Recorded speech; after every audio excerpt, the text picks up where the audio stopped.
நான் சந்தித்த சாதுகளில் ஒரு சாது சொன்னார், நமது வாழ்க்கையில் நாம் ஒன்றை நினைக்கும் பொழுது நமது மனசுக்குள்ள ஒரு பயம், அச்சம் இதெல்லாம் வரும்பா அப்படின்னாரு. இப்படி ஆகுமோ, அப்படி ஆகுமோ, தோல்வி வருமோ, வெற்றி வருவோமா, ஏமாற்றப்படுவோமா அப்படின்னு பல விதங்களில் நமக்கு இந்த அச்சம், பயம் இதெல்லாம் வந்துக்கிட்டே இருக்கும்பா அப்படின்னாரு. நமது மனதில் ஏற்படுற இந்த பயத்திற்கும் அச்சத்திற்கும் காரணம் என்ன அப்படிங்கிறத ஒரு கதையோடு சொன்னார். அதை இந்த வீடியோவின் வாயிலாக பதிவிறக்கம் பண்ணுறேன். அதாவது ஒரு தெளிந்த ஓலை ஒன்று, ஒரு குட்டை. அந்த குட்டையிலே ஏதாவது ஒரு பொருள் விழுகாத வரையிலே அந்த குட்டையானது தெளிவாக இருக்கும். அதில் ஏதாவது ஒன்று விழுந்து விட்டால் அந்த குட்டை நீரிலே அலைகள் தோன்றி அவை அலைவாயும் அப்படின்னு சொன்னார். இதே போலதாப்பா நம்மளுடைய மனசு. நமது மனசில் ஏதாவது ஒன்று நாம் நினைக்காத வரையிலே நமது மனமானது அமைதியாக இருக்கும். ஒன்றை நினைத்து விட்டோமே ஆனால் மனதினிலே இந்த மனதின் அலைகள் தோன்றும்பா அப்படின்னாரு. இந்த மனதின் அலைகள் பல எண்ணத்தை தோற்றி வைக்கும். என்ன அலைகள் உண்டாகும் அப்படின்னு சொன்னார். இந்த என்ன இது நீர் அலைகளைப் போல இந்த மனதலைகள் இதுவும் நமது மனதிலே தோன்றி நமக்கு இந்த அச்சத்தை, பயத்தை எல்லாம் கொண்டு வந்து கொடுக்கும்பா அப்படின்னு சொன்னார். இந்த அச்சம், பயம் இது எல்லாமே என்னடா அப்படின்னு சொன்னால் ஒரு மாயைப்பா, ஒரு கற்பனைப்பா அப்படின்னாரு. இந்த கற்பனையை, இந்த மாயையை தவிர்த்துட்டோம் அப்படின்னு சொன்னால் நமக்கு இந்த பயம் அப்படிங்கிறதே வராதுப்பா அப்படின்னு சொன்னார். அதுக்கான ஒரு கதையை சொன்னார். இந்த சேரன் செங்குட்டுவன் மிகவும் பலம் மிகுந்த ஒரு அரசன். அவன் தனது நாட்டு மக்கள்களையும் இந்த நாட்டு நடப்புகளையும் தனது எதிரிகளையும் கண்காணிப்பதற்காக எல்லை வரைக்கும் போய் குதிரையில் போவான். போய் உழவு பார்ப்பான், எல்லா பக்கமும் வேகு பார்ப்பான். நாட்டிலே என்ன நடந்து கொண்டிருக்கிறது, நாட்டினுடைய நடப்பு என்ன அப்படிங்கிறத பற்றி. அப்படிதான் ஒரு முறை அவன் குதிரையிலே போனான். குதிரையில் போகும்போது நகரத்தை கடந்தான். நகரத்தை கடந்த பின்னாடி காட்டுக்கு தாண்டினான். காட்டை தாண்டின ஒரு பெரிய புதர். அந்த புதரின் வழியே போனான். புதரை தாண்டியதும் ஒரு பெரிய சமவெளி. அந்த புதருக்குள் இருந்து அந்த சமவெளியை பார்த்தான். அந்த சமவெளியின் பக்கத்திலே ஒரு ஆலமரம். அந்த ஆலமரத்தின் அடியினிலே ஒரு துறவியானவர் நின்று கொண்டிருந்தார். இவன் பார்த்தான் தூரத்தில் இருந்து, என்னடா ஒரு துறவி இங்கே இருக்கிறான் இந்த ஆத்தான காட்டில். இங்கே சத்திரங்கள், சாவடிகளுக்கு நமது நாட்டினிலே பஞ்சம் கிடையாது. அங்கே இல்லாமல் இவன் இங்கே என்ன செய்கிறான் அப்படின்னு கொஞ்ச நேரம் பார்த்துக்கிட்டே இருந்தார். தூரத்தில் இருந்து அவன் ஆடினான், பாடினான், இசைத்தான், எழுதிக்கிட்டு இருந்தான். தூரத்திலே இருந்து அவர் பார்த்துவிட்டு அவன் செய்கையிலே ஒரு பரவசம் வந்தது. பரவச நிலையிலே அவர் போயிட்டார். போன பின்னாடி சில நாட்கள் கழித்து மறுபடியும் அந்த வழியாக போகும் பொழுது அந்த துறவியின் ஞாபகம் வந்துச்சு. அதனால் மறுபடியும் அவர் போனார். அதே அந்த புதர்களுக்கு இடையிலே போய் அந்த புதர்களுக்கு இடையிலே மறைந்தபடி அந்த சமவெளியிலே இருக்கும் ஆலமரத்தின் அடியினிலே அந்த துறவி இருக்கிறானான்னு பார்த்தாரு. அந்த துறவி அங்கே தான் இருந்தான். என்னடா அந்த துறவி இப்பயும் இங்கே தான் இருக்கிறானே, இவன் என்ன செஞ்சுக்கிட்டு இருக்கிறான் அப்படின்னு பார்த்துக்கிட்டு இருந்தார். அதே அவன் என்ன செஞ்சுக்கிட்டு இருந்தான், ஆடிக்கொண்டிருந்தான், பாடிக்கொண்டிருந்தான், இசைத்து கொண்டிருந்தான், எழுதி கொண்டிருந்தான். ஒரு பரவசம் வந்துச்சு. மறுபடியும் அவர் அங்கிருந்து போயிட்டார். சிறிது நாட்கள் கழித்து மறுபடியும் அவர் அந்த படியாக போகும்பொழுது சரி இப்போ இருக்கிறானா என பார்க்கலாம் அப்படின்ட்டு மறுபடியும் அங்கே போகிறார். அந்த புதரின் மறைவிலே இருந்து அந்த ஆலமரத்தை பார்க்கிறார். அந்த துறவி அங்கேதான் இருக்கின்றான். வெகு தூரத்தில் இருந்து பார்த்துக்கிட்டு இருக்கிறார். சரி, அந்த துறவியிடமே போய் கேட்டு விடலாம், ஏப்பா இங்கே இருக்கிற, என்ன செஞ்சுக்கிட்டு இருக்கிற அப்படின்ட்டு. அவர் என்ன செஞ்சார், போனார். குதிரையை மெதுவாக நகர்த்தினார். குதிரை கொஞ்சம் கொஞ்சமாக புதரை தாண்ட ஆரம்பித்தது. டக்குன்னு குதிரையை நிப்பாட்டினார். ஏன் என்று சொன்னால் அந்த துறவி இவருக்கு பரிச்சயமானவர், அறிமுகமானவர். அப்படியே அங்கே சன்னாகி நின்றுட்டார். ஏனென்று சொன்னால் அது அவருடைய சகோதரனாகிய இளங்கோவடிகள் அங்கே நின்றுக்கிட்டு இருந்தார். அவர் தான் இந்த ஆடுறார், பாடுறார், தனது கையிலே இருக்கின்ற யாழிலே இசைக்கின்றார். இசைத்தபடி ஆடிக்கொண்டிருக்கிறார். அந்த யாழை கீழே வைத்துவிட்டு தனது ஜோல்னா பையனை எடுக்கிறார். அந்த ஜோல்னா பையிலே இருந்து ஏடை எடுக்கிறார். பழுத்து போன ஏடு. அதை எடுத்து எழுத ஆரம்பிக்கிறார். இத்தனையும் பார்த்து கொண்டிருந்தவருக்கு ஒரு சந்தோஷம், சகோதரனை கண்ட சந்தோஷம். போய் பார்க்கலாம் பக்கத்திலே அப்படின்னு குதிரையை கொஞ்சமாக நகர்த்துகிறார். 4-8 நடந்தவுடன் தக்கலில் நிறுத்தி கொள்ளுகின்றார். ஏனென்று சொன்னார் அவருடைய மனதிலே ஒரு பயம் வந்து விட்டது. இந்த இளங்கோவடிகள் தான் மன்னன் ஆகாமல், அத்தனை தகுதிகள் இருந்தும் மன்னன் ஆகாமல் இந்த சேரன் செங்குட்டுவனுக்கு மன்னனாக்கி விட்டுட்டு அவர் சுரவியா போயிட்டார். இப்பொழுது அவன் அந்த கிழிந்த சட்டையோடு அந்த ஜோலனா பை, அழுக்கேறிய பழுத்து போன அந்த புழுத்து போன அந்த ஜோலனா பை, அந்த பழுத்து போன அந்த ஏடு, மிகவும் பழமையான ஒரு யாழ், இந்த நிலைமையில் இருக்கின்றான். இப்பொழுது அவன் நம்மை பார்த்தான் என்று சொன்னால் நாம் கம்பீரமாக அழகாக எல்லா உடைகளோடும் இந்த அழகான குதிரையோடும் இருக்கின்றோம். இதை பார்த்தவுடனே அவனுடைய மனது மாறிவிடும். சுகபோக வாழ்க்கையை நாமும் அனுபவிக்கலாம் என்ற எண்ணம் வந்துவிட்டால் அவன் மீண்டும் மன்னனாவேன் என்று சொல்லிவிட்டால் நமது ராஜபோக வாழ்க்கை, நான் ராஜாவாகவே இருக்க முடியாது அப்படின்னு ஒரு பயம் வந்துருச்சு. உடனே அவன் அங்கே இளங்கோவனை பார்ப்பதற்கு முடியாமல், அப்படியே விருப்பமில்லாமல் அங்கிருந்து திரும்பி போய்விடுகின்றான். வீட்டுக்கு போனால் அங்கும் அரண்மனையிலே அவனுக்கு உறக்கம் வரவில்லை. ஏனென்று சொன்னால் அவன் அங்கே எத்தனை காலம் இருக்கின்றானோ அத்தனை காலமும் இவனுக்கு பயம் இருந்து கொண்டே இருக்கும் அப்படின்னு ஒரு நினப்பு வந்துச்சு. மறுபடியும் காணப்போனான். மறுநாளும் அங்கேயே தான் இருந்தார். அந்த இளங்கோவடிகள் ஆடியபடி, பாடியபடி, எழுதியபடி, இந்த யாழெழுத்து மீட்டியபடி அப்படியே பார்த்து கொண்டிருந்தான். இப்படியே சில காலங்கள். எப்பொழுது அவன் அந்த இடத்தை விட்டு போவான் என்று பார்ப்பதற்காக அப்பப்பொழுது போய் பார்த்து கொண்டே இருந்தார். ஆனால் ஒரு நாள் அவருடைய மனதிலே ஒரு எண்ணம் தோன்றியது. இவன் இதற்கெல்லாம் ஆசைப்பட மாட்டான்.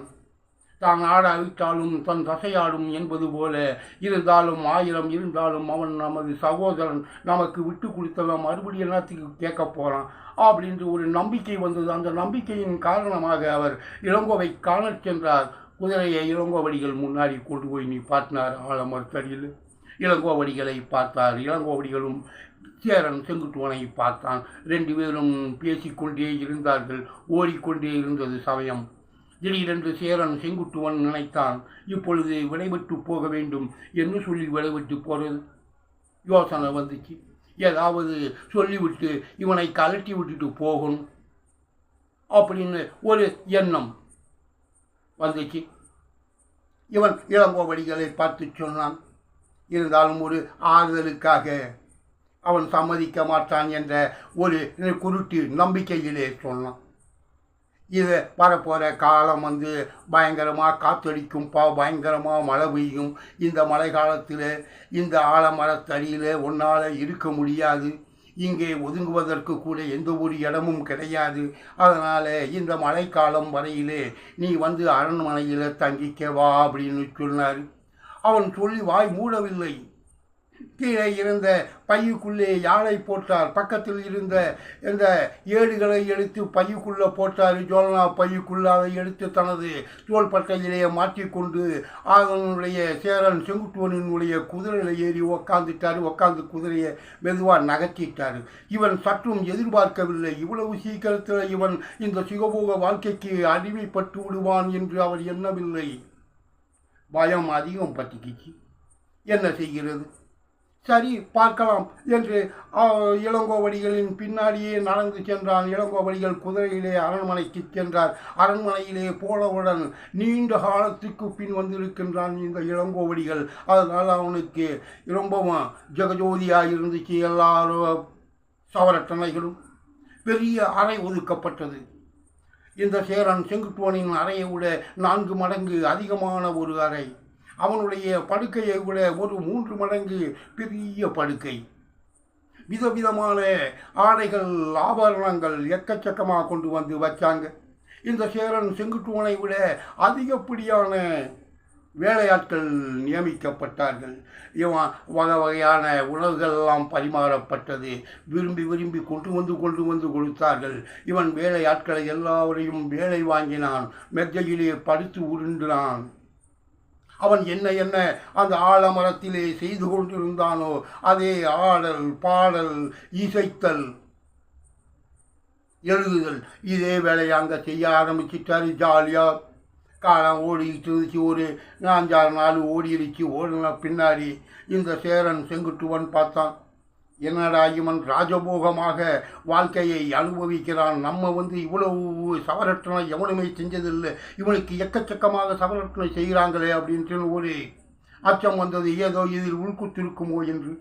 இந்த மந்திரி வந்தான், படை தளபதி வந்தான். முதலிலே அரசனாகிய சேரன் செங்குட்டுவனை தான் பார்க்க வருவாங்க.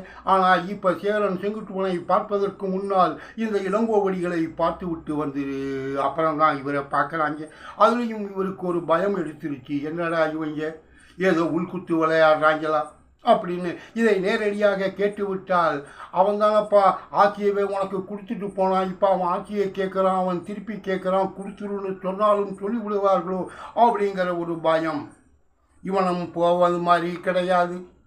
நாம் நாயாக பேயாக இந்த நாட்டிற்காக மக்களுக்காக உழைத்து கொண்டிருக்கின்றோம். இவன் நோகாமல் நோன்பு கும்பிட்டு கொண்டிருக்கின்றான் அப்படின்ட்டு ஒரு எண்ணம்.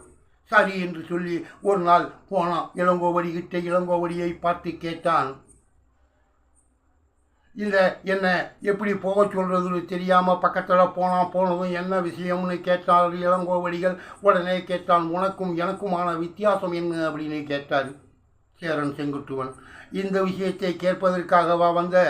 சரி, காலையிலே வா, காலையில் விழிந்த உடனே உனக்கு பதில் சொல்கிறேன் அப்படின்னு சொன்னார். சரி அப்படின்ட்டு போயிட்டான். போனான் அப்படின்னா இரவு முழுவதும் அவனுக்கு உறக்கம் வரவில்லை. காலையில் என்ன சொல்ல போகிறானோ, ஏது சொல்ல போகிறானோ, நான் தாண்டா அரசனாக இருப்பேன், நீ போட அப்படின்னு சொன்னாலும் சொல்லி விடுவானோன்னு ஒரு பயம். இரவுனிலே 2-3 முறை போய் மறைந்து போய் இளங்கோவடிகளின் அறையை பார்க்கின்றான். ஆனால் இளங்கோவடிகள் அங்கே உறங்கிக் கொண்டிருக்கின்றார். காலையிலே பொழுது விடுவதற்கு முன்னால் இளங்கோவடிகளின் அறையை நோக்கி சேரன் செங்குட்டுவன் சென்றான். ஆனால் அந்த அறையின் வாசலிலே அந்த இளங்கோவடிகள் அவனுக்காக காத்திருந்தார்.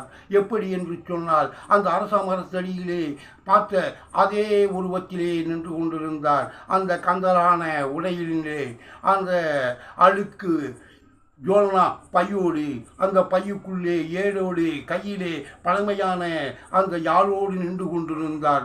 அங்கிட்ட போய் பக்கத்தில் போனான். நேற்று நான் கேட்டதற்கு பதில் சொல்லவே இல்லையே அப்படின்னு சொன்னான்.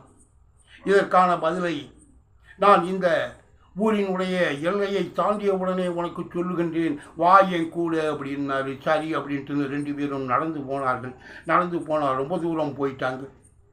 ஊரை தாண்டி ஈரை தாண்டி எக்கச்சக்கமாச்சு. காலையில் கிளம்புனவங்க மத்தியானம் உச்சி வெயில் மண்டையை புழக்குது. அங்கேயே நின்று விட்டார் இளங்கோவடிகள். இவர் சேரன் செங்குட்டுவன் அங்கேயே நின்று கொண்டு அவரிடத்திலே கேட்டார், இதுக்கு மேலே நான் ஒரு அடி எடுத்து வைக்க முடியாதுப்பா அப்படின்னு. ஏன் என்று சொன்னால், நான் வீட்டிலே யாரிடமும் சொல்லிவிட்டு வரவில்லை. அரண்மனையிலே என்னை தேடிக்கொண்டிருப்பார்கள். மதிய உணவுக்கு கூட இன்னும் வரவில்லை என்று என்னை தேட ஆட்கள் அனுப்பிச்சிருப்பாங்க. சாயந்தரம் ஆயிடுச்சுன்னா ஒரு மீட்டிங் இருக்குப்பா இந்த நாட்டின் வளர்ச்சியை பற்றி, அங்கே நான் போயாகணும் பொழுது சாகிறதுக்குள்ளே.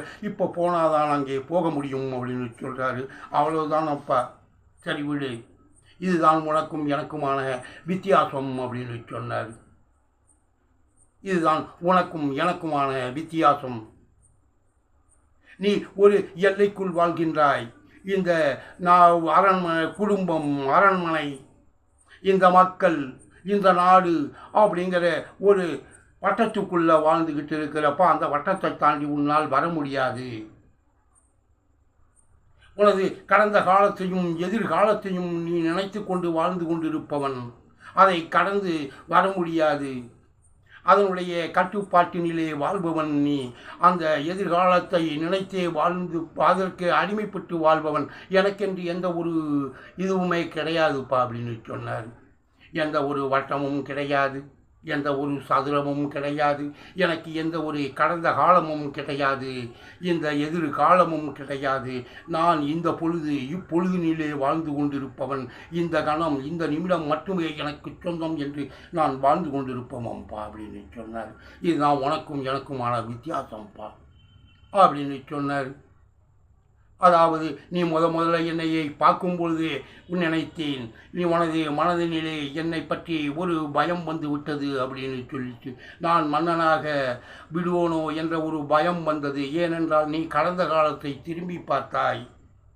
நான் ராஜபோக வாழ்க்கையை வாழ்ந்து கொண்டிருப்பதை அரண்மனையிலே பார்த்த உனக்கு எங்கே நீ எதிர்காலத்தை பார்த்தாய். எதிர்காலத்திலே எனக்கு நான் சுகபோகமாக இருந்து விடுவேனோ, நீ அரசனாக முடியாதோ என்ற உனக்கு பயம் இருந்தது. யார் ஒருவன் இந்த கடந்த காலத்தையும் எதிர்காலத்தையும் நினைக்கின்றானோ அவன் மனதினிலே அச்சம் பயம் எல்லாமே வரும்பா அப்படின்னு சொன்னார். எவன் ஒருவன் இந்த நிமிடம் இந்த நொடி எனக்கு சொந்தம் என்று நினைக்கின்றானோ அவனுக்கு அச்சம் பயம் இதெல்லாம் வரவே வராதுப்பா. நீ அச்சம் இல்லாமல் வாழ்ந்து கொள் அப்படின்னு சொன்னார். எனக்கு என்னால் உனக்கு எந்த பிரச்சனையும் கிடையாதுப்பா. வாழ்ந்துக்க, நான் இந்த பொழுதில் வாழ்கிறேன், நீ எதிர்காலத்தை நினச்சி வாழ்ந்துக்க அப்படின்னு சொல்லிட்டு அங்கேருந்து விடைபெற்றார் அப்படின்னு சொல்கிறாங்க. அதன் பின்னாடி அவர் படையெடுத்தார், எல்லாம் பண்ணார். தனது சகோதரன் எழுதிய சிலப்பதிகாரத்திலே இருக்கும் கண்ணைக்காக சிறை வடிப்பதற்காக இமயத்திலிருந்து கல் சுமந்து வந்தார் அப்படின்னு சொல்கிறாங்க. எதிர்காலத்தையும் கடந்த காலத்தையும் நினைத்தால் நமக்கு பயம் வரும். இந்த நொடியை நினைத்தால் இதுதான் நமக்கு சொந்தம் என்று நினைத்தால் பயமெல்லாம் வராதுப்பா. இந்த பயமெல்லாம் ஒரு கற்பனை, ஒரு மாயை அப்படின்னு சொன்னார். இதோடு இந்த வீடியோவை நிறைவு செய்கின்றேன். மற்றொன்றை அடுத்த வீடியோவிலே காணலாம். நன்றி.